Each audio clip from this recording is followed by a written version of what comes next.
Hello नमस्कार सगळ्या माझ्या गोडताई मैत्रिणींचं पुन्हा एकदा स्वागत नवीन व्हिडिओ ब्लॉगमध्ये। चला तर ताईंनो, आज खूप दिवसांनी तुमच्याशी मी पुरणपोळीचा स्वयंपाक शेअर करते। पुरणपोळीचा स्वयंपाक हा माझा सगळ्यात आवडता आहे, तुम्हाला नेहमी मी सांगते। तर अगदी फक्त वाटीभर म्हणजे पाव किलो डाळ घेतलेली आहे, 2 ते 3 वेळा स्वच्छ अशी धुवून घेतली आणि त्याच्यानंतर ना आपण त्याच्यात शिजवतानाच तेल हळद टाकायची आहे। तर आता सगळीकडेच तुम्ही पाहिलं की हे चालू झालेलं आहे, म्हणजे सगळीकडे म्हणजे सगळ्यांच्यात असतंच। नव्याची पौर्णिमा बुधवारी जी होती ती नव्याची पौर्णिमा असं म्हणलं जातं। मग तेव्हापासून ते चतुर्थीपर्यंत म्हणजे रविवारपर्यंत नवं केलं जातं। तर हा व्हिडिओ तुम्हाला मी शुक्रवारचा शेअर करते, कारण शुक्रवारी आमच्या गावची जी देवी असती किंवा इथे आमच्या इकडे वरती भागात ना ज्योतिबा आहे, अगदी ते ह्याचा म्हणजे देवस्थान आहे। तर त्याची यात्रा होती शुक्रवारी आणि आमच्या गावची जी देवी आहे ना ती तिकडं त्याला भेटायला जाते आणि माघारी येते। मग माघारी आल्यानंतर बऱ्यापैकी सगळेजण आमच्या इकडं मला वाटतंय देवी म्हणजे नवलाई अशी देवी आहे आमच्याकडे, तर ती येते। मग बऱ्यापैकी सगळेजण त्यावेळेस पोळ्या करतात, ज्यांचं नवं राहिले। ज्यांना कोणाला दुसऱ्या देवीचं असेल ते म्हणजे नवं जे आहे ते पौर्णिमेलाच करतात, नव्याची पौर्णिमा असेल ती तेव्हा। आणि जी काही राहिली सायली आहे ती चतुर्थपर्यंत, लास्ट रविवारी चतुर्थी असते तेव्हा करतात। तर हा शुक्रवारचा व्हिडिओ आज तुम्हाला म्हणजे शुक्रवारचा व्हिडिओ सोमवारी येतोय, लेट येतोय थोडा। तर इकडे बघा डाळ लावली, दूध गरम करायला ठेवलं आणि हे तांदूळ, कधीही बघा आपण पुरणपोळीचा स्वयंपाक करतो तेव्हा फडफडीत भात चांगला लागत नाही, आमटी बरोबर मऊ भात चांगला लागतो। म्हणून मी इंद्रायणी तांदूळ नुसते दुकानातनं अनुष्काला आणायला सांगितले, मग तिनं आणून पण दिले।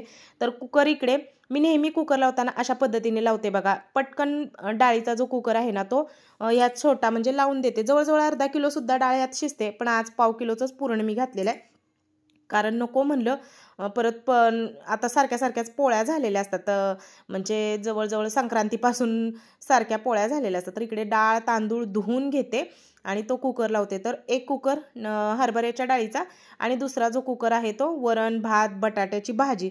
तर पुरणपोळीचा स्वयंपाक असला की आमच्यात बटाट्याची भाजी असतेच असते आणि आज मेथीची पण भाजी। तर मी वास घेऊन बघितला म्हणजे तांदळाचा वास येतोय का, आणि देवीला कधीही नैवेद्य दाखवायचा म्हटलं की मेथीची भाजी मी करते। म्हणजे स्पेशली देवीचं काय असेल तर मी मेथीची भाजी असतेच असते सगळीकडं। बघा सवासणी वगैरे काही असेल तर मेथीची भाजी अवश्य, अगदी एक घासाची का होईना ते नैवेद्याच्या ताटाला लावायला पण आमच्या इकडे केली जाते, तर ती पण मी करते। तर कुकर आता हा लावून घेते, डाळ भात आणि बटाटे। तर अशा पद्धतीने कुकर जेव्हा आपण 2 लावतो ना झटपट होतं, हे 3 गोष्टी इथं एकत्र शिजतात। तर इकडे बटाटे पण मी 4 घेतले, मोठे होते म्हणून। तर ते आता बघा बसना झालेत म्हणून पुन्हा त्याच्या छोट्या छोट्या फोडी केल्या आणि कुकर लावून घेतला बारीक गॅसवरती। नेहमी असं जेव्हा आपण 3 गोष्टी एकत्र लावतो ना तेव्हा एकदम म्हणजे जरा आधी मिडियम करायचा आणि नंतर बारीक गॅसवरती 3-4 शिट्ट्या घेतल्या की तुरीची डाळ पण चांगली शिजते, बटाटे पण अगदी मऊ शिजतात। आणि कधीही बटाटे शिजवताना पाण्यात बटाटे शिजवायचे नाहीत, ते पांचट होतात।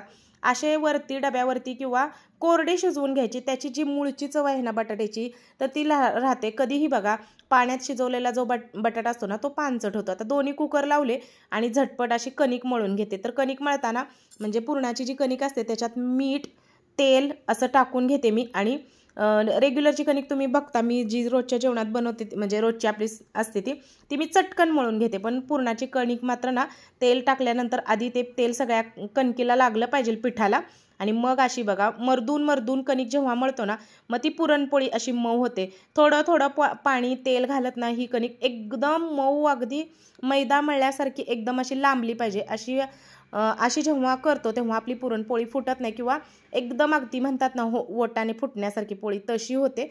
म्हणून मी हळूहळू इकडे कणिकसुद्धा मळून घेतली। आणि पुरणाचा स्वयंपाक म्हणजे मी अगदी 25-30 माणसाचं सुद्धा एकटी करू शकते, कारण फक्त पोळी लाटायला कोणतर पाहिजेल आहे, नाही तर पुरणपोळ्या लाटच होणार नाही। जर तुम्हाला 25 जणांचं पुरणपोळीचा स्वयंपाक करायचा असेल तर 1 किलो डाळीचं करेक्ट प्रमाण आहे, म्हणजे 1 किलो हरभऱ्याची डाळ 1 किलो गूळ, हे प्रमाणबद्ध आहे। 25 लोक त्यात होऊन जातात।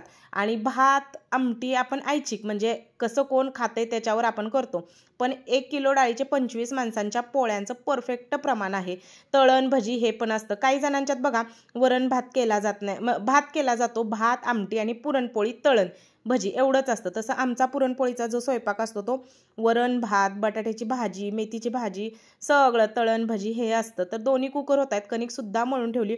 अशा पद्धतीने आपण पुरणपोळीचा स्वयंपाक करायला घेतला की तो होतोच झटपट असं काही इतका वेळ लागत नाही. तरीही तसं म्हणायला गेलं की अगदी काही तासाभरात होत नाही, 2 तास इकडं तिकडं जातात. आणि कधीही पुरणपोळी करू दे, जे आपण कटाची आमटी, आता आम्ही कटाची आमटी नाही म्हणत, आम्ही एळवण्याची आमटी म्हणतो, तर ती करण्यासाठी ना मी कधीही बघा कायम ताजं लसूण खोबरं करते. मला जरी माझ्याकडं असलं शिल्लक फ्रीजमध्ये तर मी नाही टाकत, कारण मी आमटी जेव्हा करते तेव्हा अजिबातच त्यात डाळ वगैरे एक्स्ट्राची टाकत नाही. जेवढं एळवणं निघतं ना त्याच्यातच टाकते. मग जेव्हा आपण ताजी अशी लसूण खोबरं टाकतो ना आणि फोडणी देतो कढीपत्त्याची, तेव्हा आमटी एक नंबर होते. तर आता इकडे लसूण खोबरं करून साईडला ठेवलं आणि भज्याची तयारी करून घेते. तर पातळ असा लांबट कांदा मी चिरलेला आहे. तर मागच्या वेळी बघितलं जेव्हा भजी केले तेव्हा माझ्याकडनं चुकून पातळ पीठ झालेलं, पण ह्यावेळेस मग हळूच पाणी होतत ना हे केलं. आणि जेव्हा जास्त भजी होतात तेव्हा कोण खात नाही, आणि कमी भजी केले की बघा असे एकदम छान पीठ मळलेलं, आणि जरा लेट केले त्याच्यामुळे भजी पण इतके छान झालेले. मग मात्र कमी झालं की सगळ्यांना म्हणजे चव सुटते आणि संपून जातात किंवा पुरत नाहीत, असं पण होतं. तर इकडे बघा तेलसुद्धा आता काढून घेते, कारण तळण तळायचं आहे, भजी तळायच्या आहेत, पोळीला, पुरणपोळीला, आमटी फोडणीला. तर बघ जसं की मी म्हटलं, जो मोठा कुकर आहे तो बघा मी असा बारीक या पद्धतीने ठेवलेला आहे, म्हणजे ते व्यवस्थित शिजतं. भरा शिट्ट्या केल्या की एकतर डाळ भात असला की ते पाणी वर येतं, आणि तुरीची डाळ जी वरणाची असते ना ती शिजत नाही चांगली, किंवा बटाटे पण व्यवस्थित शिजत नाहीत. बारीक गॅसवरती असं ठेवलं की होते. आता बघा जो हरभऱ्याच्या डाळीचा छोटा कुकर होता ना तो झाला, तो आता थंड करायला बाहेर ठेवला. आणि अगदी मी 5 वाजता हे सुरुवात केलेली आहे, 6:30पर्यंत हा माझा सगळा स्वयंपाक झालेला. आणि आता सगळ्यात पहिल्यांदा तळण काढून घेते. तर तळण पण काय आज जास्ती तळलेलं नव्हतं, कारण सारखंच ते तळण वगैरे होते. तर इकडे बघा जुनं जे तळण आहे ते चाललेले. आता माझे उडदाचे पापड संपलेले, तेच मी तुम्हाला इथं दाखवते की हे बघा एवढेच पापड माझे राहिलेले आहेत. आता आणणार आहे मी, पॅकेटच मी डायरेक्ट आणते पापडाचं आणि करते. तर ते सुद्धा आता पापड थोडेफार काढले, कुरडया वगैरे काढल्या तांदळाच्या. आणि कसं ना माझं किचन असं एवढं ही आहे की इतकं इझी टू यूज आहे ना, चट हातात सगळं वस्तू येतात. कारण बऱ्याच ताई मला किचनबद्दल बोलतात की खाली ट्रॉलीज वगैरे करायच्या नाहीत का, किंवा कप्पे कर, पण नाही, इतकं easy to use too easy आहे ना, म्हणजे सगळं हाताखाली येतं, अजिबातच त्याला काही होत नाही. ही पाहिजे ते पाहिजे सगळं तिथल्या तिथं माझं असतं. एवढा सारा पसारा आहे तरी पण ते मला म्हणजे ओके आहे तसं, कारण बऱ्याच त्यांच्या तशा कमेंट असत्या म्हणून मी सांगितलं. तर इकडे बघा मोठा कुकर पण आता झाला, तो सुद्धा थंड व्हायला ठेवला बाहेर. आणि इकडं पहिल्यांदा तळण तळून घेते. स्टेप बाय स्टेप केव्हाही आपण स्वयंपाक केला ना तर तो बरोबर होतो. आणि हे करत ते करत आणि मी ना इतकी भांडी वाचवते, जर सगळ्यात कमी माझी कुठली भांडी स्वयंपाकाची पडत असतील तर ती फक्त पुरणपोळीच्या स्वयंपाकाचीच, नाही तर इतर दिवशी माझी इतकी भांडी पडतात काय बोलायचं काम नाही. नॉनव्हेज वगैरे असेल तर मग काय बोलायचं कामच नाही, कारण मी ती साधं ही नकभर जरी काय वापरलं असलं तर ती मी घासायला टाकते. आणि इतर स्वयंपाकाची पण माझी भांडी पडतात, पण पुरणाच्या स्वयंपाकाची माझी अजिबातच भांडी नाही पडत. तर इकडं ना आता मी तळण तळून घेतलं आणि भजीसुद्धा तळते, म्हणजे करून घेते. आज भज्याला काय हातानं हे करत बसले नाही, चमच्याने सोडले, कारण इकडं जे पातेलं मी ठेवले ना त्यात एळवणं काढायसाठी पाणी मी ठेवलेलं आहे. म्हटलं हात नको आता रेडबडायला, परत हे ते दोन्ही एकदम केलं की बरं पडतं. आणि संध्याकाळची जी मी म्हटलं की देवी येते ती जवळजवळ 9-9:30ला येते, तोपर्यंत माझ्याकडे भरपूर वेळ होता. म्हणजे पालखी येते आमच्या दारात तेव्हा तिची म्हणजे नैवेद्य वगैरे केला जातो. म्हणजे हे 9 पण झालं आणि त्या देवीला नैवेद्य पण झाला, असं झालं.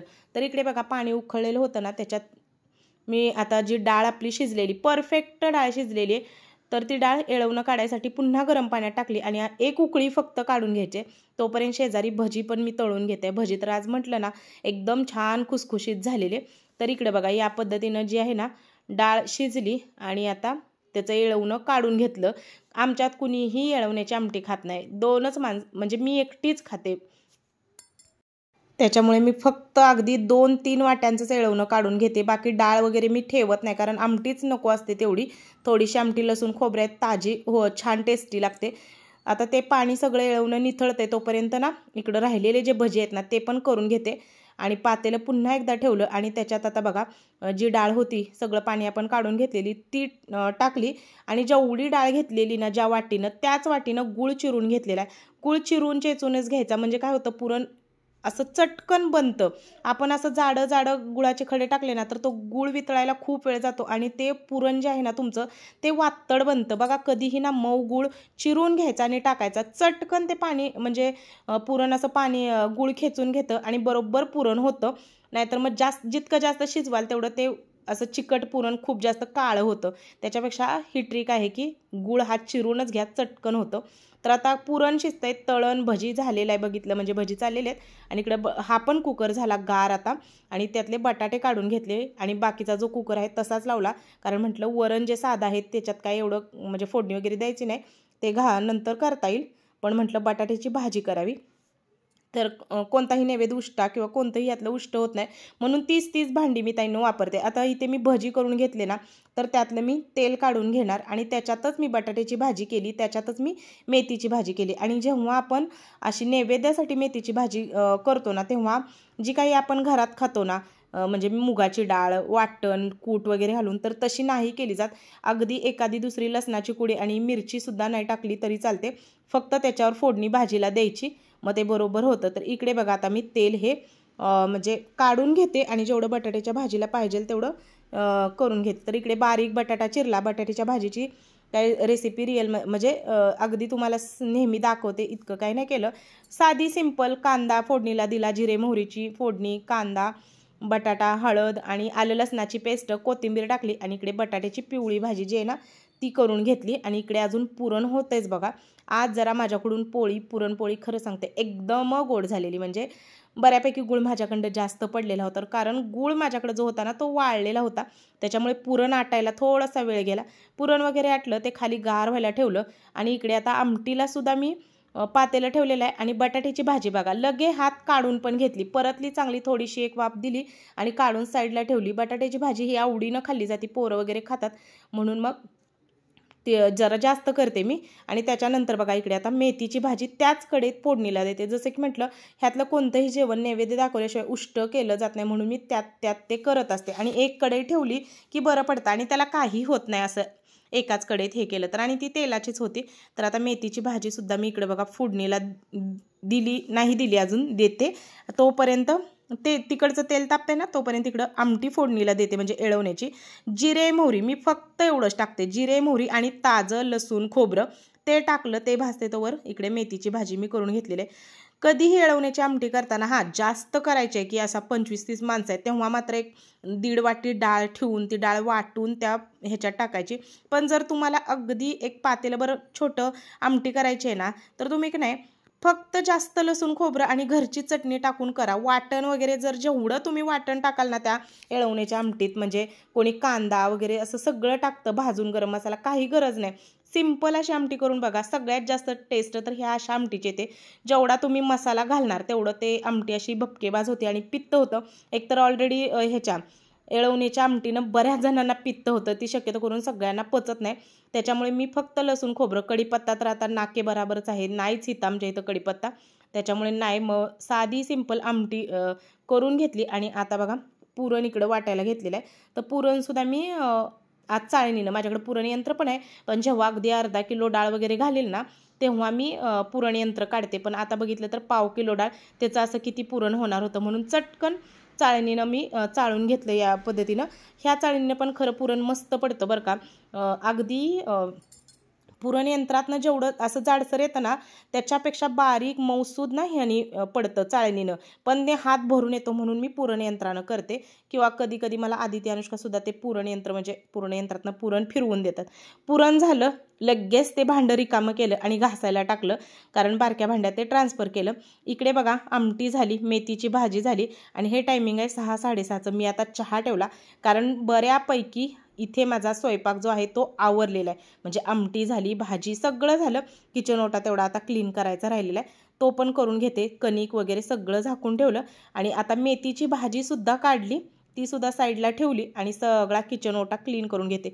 कधीही पुरणपोळी करायच्या आधी आपला किचन ओटा हा स्वच्छच करून घ्या. बघा तुमची पोळी फुटणारच नाही, तुमची पोळी चांगलीच होणार, म्हणजे ती फुगणार, मऊ लुसलुशीत होणार. पण जर तुमचा पसारा किचन ओट्यावर असेल आणि त्याच राड्यात तुम्ही तवा ठेवला आणि त्या पोळ्या लाटायला घेतल्या की हमखास पोळ्या फुटतात. माझं अनुभव सांगत नाही किंवा उदाहरण देत नाही, मी तुम्हाला खरं सांगते. जेव्हा एकदम स्वच्छ आपण गॅस ओटा करून घेतो ना, तेव्हा पोळी छान होते. तर मी इकडं अनुष्काला म्हटलं, तिने सांजेची वेळ आली, माझा चहा अजून करून ठेवला आहे, मला प्यायचा आहे, तेवढं म्हटलं केअर काढून घे. तर अनुष्काला कधीही कोणतं काम सांगू दे ती चोख करते बघा तिनं. कारण आज भरपूर वेळा कांद्याच्या जाळीत हात गेलेला ना, तर तिथली टरफालं सगळी अशी पडलेली तिथं.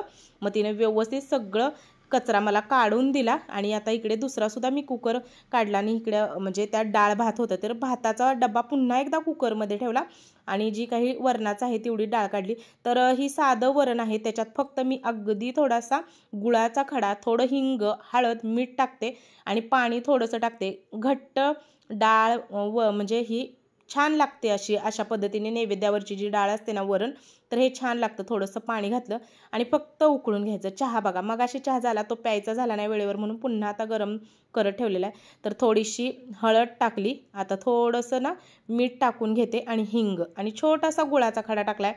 तुम्ही या पद्धतीने करून बघा. इंद्रायणी भाताबरोबर अशा पद्धतीचं डाळ किंवा वरण म्हणा, एकदम छान मस्त लागतं. लहान मुलांना अशी डाळ जरी करून पाजली तरी ती पौष्टिक आहे. तर आता सगळा स्वयंपाक झालेला मी तुम्हाला दाखवते. तर इकडे बघा हे भजी, मेथीची भाजी झालेली आहे, ही बटाट्याची भाजी झाली, इकडे तळण झालेलं आहे, हे पुरण पण व्यवस्थित बघा झालेलं आहे 1/2 किलोचं. इकडे आमटीला सुद्धा कट छान आलेला आहे, भात झालेला आहे आणि आता इकडे वरणसुद्धा झालेलं आहे. आणि एवढा सगळ्याची एवढीच माझी बघा भांडी पडलेली आहेत. सगळा गॅस कट्टा सगळं माझं क्लीन झालं, सगळं झालं. आता जी काही पालखी दारात येते तर ती देवीची असते, मग तिच्यासाठी ना ओटी भरतो, म्हणजे मी भरतेच ओटी, कारण आपल्या दारात देवी येते म्हटल्यावर आणि गाव देवी आहे मुळात आपलीच, तर ओटी सगळेजणच भरतात. मग इकडं पीस, नारळ मला आधी तिनं मगाशीच आणून दिलं तर दुकानातनं सगळं, आणि मग ओटीचं जे सामान आहे ते काढलं, ते ठेवलं आणि आता बरोबर 7, 7:15चं टायमिंग झालेलं आहे. आणि आता बघा भांडी वगैरे सगळी तुम्हाला सिंकमधली घासलेली दिसतील. अजिबात मी काहीही ठेवत नाही तिन्हीसांच्या टायमाला. सगळं आवरत गेलं ना होतं बरोबर, काही त्याला एवढा स्ट्रेस घ्यायची गरज नाही. तर इकडे आता पुरणपोळ्या लाटायला घेते. आणि जेव्हा या पद्धतीने 2-2.5 तास कणिक किंवा 1 तास म्हणा, कणिक जेव्हा चांगली भिजते, पुरण पण चांगलं गार होतं, मुरतं, तेव्हा ते जरा पातळ असलं तरी घट्ट होतं, मग पुरणपोळी बघा छान येते. आणि आता आज काय झालं, पुरण माझ्याकडून थोडं चिकट झालं म्हणून बघा इकडे मी एक ट्रिक्स तुम्हाला सांगते. जेव्हा आपण उंडा करतो ना पुरणपोळीचा, तेव्हा ना भाकरी कशी थापतो तसा तो उंडा ना आपल्या हाताने पोळपाटावरती थापून घ्यायचा, एकसारखा एक लेवल करायचा आणि मग नंतर जे आहे ना ते फक्त त्याचे काट लाटायचे, मग आपली पुरणपोळी अजिबातच फुटत नाही. तर इकडे आधी नैवेद्याच्या मोठ्या 2 पोळ्या केल्या आणि जी काही आपली गावदेवी येणार आहे ना दारात, तिच्यासाठी नैवेद्य म्हणून छोट्या छोट्या ज्या 2 पोळ्या असतात ना, तर तो काय आपण पालखीबरोबरच देतो, म्हणजे दारात आलेले ते घेतात. तर त्यांना ते 2 बारक्या करून घेतल्या आणि भराभर इकडं पोळ्या लाटून झाल्या. तर एक पोळी तव्यात, एक पोळी पोळपाटावर. ते माझं हेच आहे, म्हणजे तसं स्पीडच आहे ते लाटण्याचं, चपाती पोळी काही असो किंवा भाकरी असो. तर इकडे बघा हे छोटे छोटे जे आहेत ना, हे नैवेद्यासाठी केले. गाईचा पण नैवेद्य मस्त वाटतं की नैवेद्य द्यावा, पण गाईला द्यावा, पण गाईच आमच्या इथं कुठं आहे ते मला माहीत नाही. एक ठिकाणी आहे, पण त्यांची कधी ते शेतात ठेवतात, कधी घरी, म्हणजे एवढं पण ती माहितीच नाही की इथं जवळपास गाई कुठं आहे. नाही तर मी माझ्या पोरी तर जाऊन देऊन आल्या असत्या, पण असो चला. तर इकडे बघा अशा पद्धतीने पोळ्या सगळ्या टम्म फुगल्या. आणि आज थोडं थोडं पुरण जरा नेहमीपेक्षा अगदी गच्च भरून असा उंडा मी नाही केला, कारण जसं की म्हणलं पुरण माझ्याकडं एकदम गोड झालेलं, कारण माझ्याकडं गुळ जास्त पडलेला, पण म्हणून मी पुरण थोडं म्हणजे कमी कमी घातलं. मग पुरणपोळ्या बघा आता एकदम टम्म फुगलेल्या आहेत. आणि एवढं जरी थोडंसंच पुरण म्हणजे मी कमी घातलं तरी त्या गोडीला आणि छान झालेल्या, असं नाही की त्यात पुरणच नाही असं. अशा पद्धतीने सगळ्या फटाफट पोळ्या लाटून घेतल्या. नाही म्हणलं तर 8 ते 9 पाव किलोत पोळ्या होतात माझ्या तरी, आता ज्याच्या त्याच्या लाटण्यावर असतं. सगळा बघा ताईंनो नैवेद्य झाला. आता घरच्या देवाचा पहिला नैवेद्य भरला व्यवस्थित असा. हा नैवेद्य जी काही पालखी आपल्या दारात येणार त्याला दाखवणार आणि तिथंच देणार. आणि आता घरात पण नैवेद्य दाखवून घेते, म्हणजे आज माझं नवं पण करून झालं, देवीला नैवेद्य पण झाला आणि सगळंच झालं. तर इकडे आता ठेवलेलं आहे बघा त्याचं ताट, बाकी सगळं केलेलं आहे. एकदा का नैवेद्य दाखवला म्हणजे पोरी जेवण ज्याला जेवायचं आहे ते जेवू शकतं. हे बारका नैवेद्य पण बघा इकडे ताट असं करूनच ठेवलं, पण पालखी यायला खूप वेळ असतो. हे सगळं माझं 8पर्यंत झालेलं, पालखी मात्र 9, 9:30च्या पुढेच आली. तर इकडे आता घरातल्या देवाला नैवेद्य दाखवून घेते. तर व्हिडिओ थोडासा ताईंनो मोठा झालेला आहे, पण काय होतं पुरणपोळीचा स्वयंपाक दाखवायचा डिटेलमध्ये तर मग असं होतं. तर चला असो, व्हिडिओ आवडला असेल तर एक लाईक जरूर करा आणि नवीन कोणी चॅनलवर असेल तर सबस्क्राईब पण करा चॅनल. आणि इकडे आता तुळशीला, बाहेर चंद्राला, सगळ्याला नैवेद्य दाखवून आले मी. ताट असं देवापुढं ठेवलं आणि झालं एकदाचं. म्हणजे आजचा पुरणपोळीचा माझं नव्याची पौर्णिमा साजरी झाली.